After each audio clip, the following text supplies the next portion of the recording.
Joined now by Hardeep Singh Puri, who's India's Minister of Petroleum and Natural Gas. India has certainly, sir, and welcome to the show, been benefiting from discounted rates of Russian oil. Does the country have any qualms about continuing to buy so much, given that Narendra Modi has certainly expressed concerns over the invasion, saying now is not the time for war, now is the time to move into a path of peace? Let me first try and correct your perspective.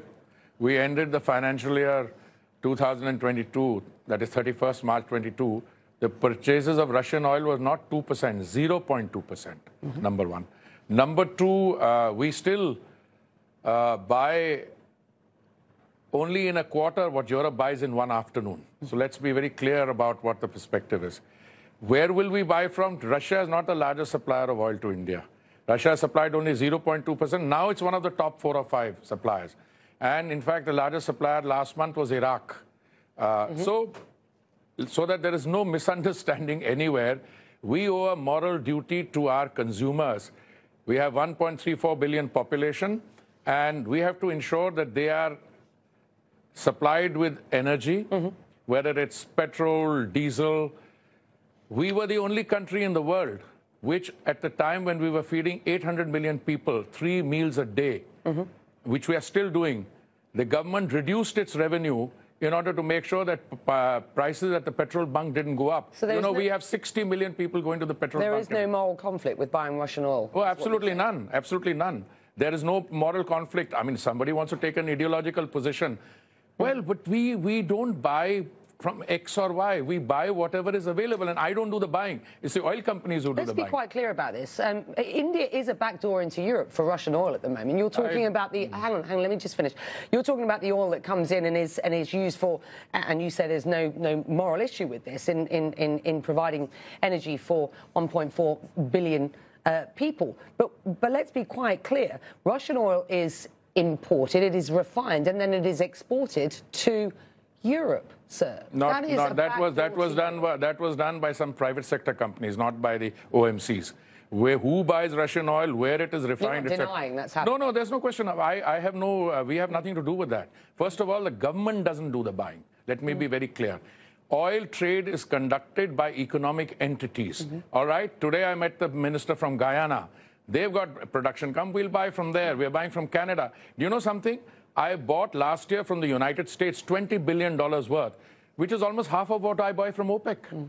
No, we will buy oil, gas from wherever we can get it. What if the EU or the US were to ask India specifically to halt Russian oil purchases? I'll tell you something. First, you should address that question to the EU or to the United States. Addressing it to you, but I'm telling you, because if India did not buy or someone else didn't buy Russian oil, and if Russian oil were to go off the market, what would happen to international prices? These people would turn around, and then the same, somebody's cutting supply, we have more people buying it, the price will go up to $200. Minister, with respect, I'm asking you a simple question. If the EU or the US were to ask India to halt Russian I don't address hypothetical questions. If the EU wants to come up with something, they will talk to us. We will examine what's in it. So what is on offer now? We have a situation where Hungarian oil can come in through a pipeline, and it's exempt from the so-called price cap. Chinese oil goes through, Russian oil goes to China through the pipeline, it is exempt. Japan can buy it. So I'd like to find out whom the price cap is aimed at. Okay. And we'll have a good, robust discussion on that. Because does India have a backup plan should the West tighten sanctions on Russia? First of all, we have many backup plans, first of all, and I don't look at the way you are looking at it. We have had healthy discussions going on with the West, the United States, and the Europeans. I think this is something you're creating in a TV studio. No, that's not fair. That's not fair. Well, you know the narrative is out there. I am just crossing. I have just come back from the United States. Do you know what happened in my bilateral discussions with me? No, I don't have to. It's privileged conversation. But I don't feel, and I've said on record, not only now to you, Andy, but to you earlier and to it, we don't feel any pressure. Modi's government doesn't feel the pressure. We are the 5th largest economy in the world. We are the one country where we are making the transition. transition, when you have increases in oil prices, they have consequences. One of the consequences is there'll be inflation and recession.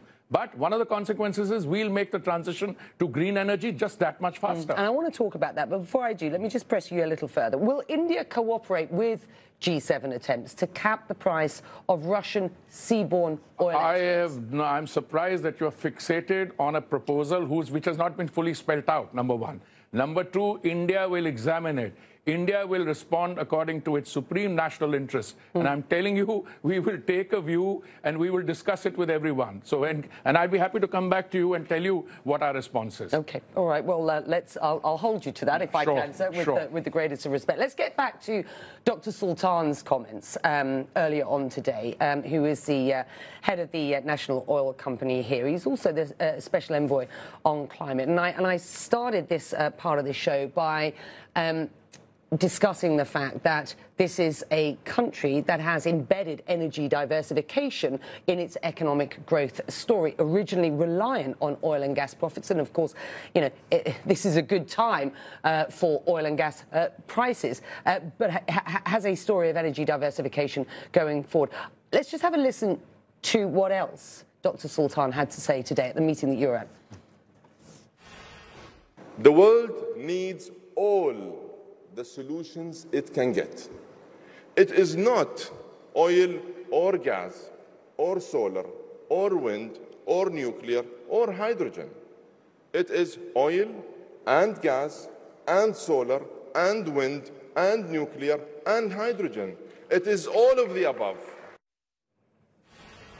That was Dr. Sultan speaking earlier today at the conference that you have been at. And I know that there was an inordinate amount of, well, not inordinate, I mean, a huge amount of bilateral trade between India and the UAE, and that's a really burgeoning story. Do you agree with what Dr. Sultan said there? And what do you see from your perspective as the opportunity for energy diversification, the use of solar, wind, renewables going forward? What's your position? I think perhaps some people are not aware of the fact. What he said is what we are practicing. He's not saying anything with which I can disagree. He says that the transition will come not only from the continued use of fossil fuels, but also from solar, from wind, from X, from Y, Z, and from all of the above. Now, let me tell you what we've done. We are the one country in the world which has demonstrated that we can bring the cost of solar down. We brought it from 25 cents down to 3 cents. Now, if you have to make green hydrogen, what do you need? You need cheap power and you need electrolyzers. We are getting both. We are one of the most ambitious and comprehensive green hydrogen plants in the world. Biofuels, we have gone from 1.4% blending in 2014, Andy, to 10% now. We had a target of 20% biofuel blending by 2030. We brought it out to 24, 25. If you look at compressed biogas, we have 42 plants producing compressed biogas. Our target is 5,000 plants, making ethanol from agricultural waste. So India is doing precisely what Minister Sultan is recommending. So we have no difficulty on that. What we have a concern on is that if you want to make the transition from the current position to green energy, you have to survive the present. And that is where I think the high oil prices have unintended consequences, some good, some bad. The bad ones are that you will find that the situation, which is already inflationary because of the stimulus packages which went in pair, will become more inflationary and recessionary. And the good ones are that we will be, you know, mother is the necessity of necessity is the mother of invention. You're English speaking. So we will go into green energy faster, which we are doing. And we've just released 1 million square kilometers out of the 3.5 for exploration production. We've got all the major guys coming in.